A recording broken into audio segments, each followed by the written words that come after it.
Il-Qorti tal-Ġustizzja tal-Unjoni Ewropea il-ħamis iddeċidiet kontra Malta f'kawża li nfetħet mill-Kummissjoni Ewropea fl-2022 dwar nuqqas ta' provvedimenti fi trattament tal-ilma ta' drenaġġ skont direttiva li kellha tiġi implementata oriġinarjament 3 snin wara sħubija ta' pajjiżna fl-2007.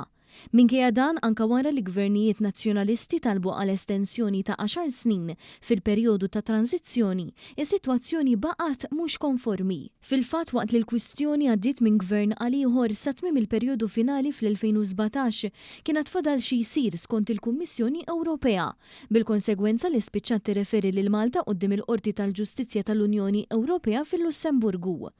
Il-kwistjoni tikkonċerna s-Sistema Nazzjonali ta' Trattament ta' Drenaġġ, partikolarment fit-tramuntana tal-pajjiż, u l-mod kif jiġi dispost ħmiġ tal-annimali fis-sistema urbana.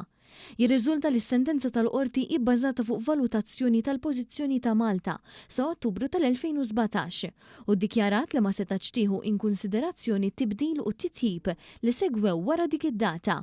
Stqarrija konġunta bejn il-Ministeru għall-Ambjent, l-Enerġija u Reġenerazzjoni tal-Port il-Kbir u dak għall-Agrikoltura, is-Sajd u Drittijiet tal-Annimali qalet li l-Gvern ħanota tas-sentenza tal-Qorti Ewropea u għaddej b'analiżi komprensiva f'dan ir-rigward. Il-Ministeri qalu li l-Gvern ilu jindirizza b'mod holistiku it-ħassib tal-Kummissjoni Ewropea u għamel investimenti sinifikanti biex titjieb il-kapaċità u l-effiċjenza fl-operat tal-impjanti għat trattament ta' drenaġġ f'Malta u Għawdex. Minn barra hekk ħadem mod kontinwu biex jissepara drenaġġ mill-irtsieset mis-sistema urbana ta' drenaġġ u għadin il-pjani għal ħolqien ta' faċilitajiet iddedikati għal ġbiru li proċessar ta' skart tal-annimali u t-tender mistenni joħroġ dal-waqt.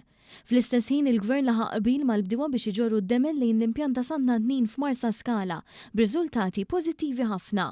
Tali miżuri uru l-impenji kontinwi tal-Gvern biex jassigura li jkun konformi mal-istandards Ewropej.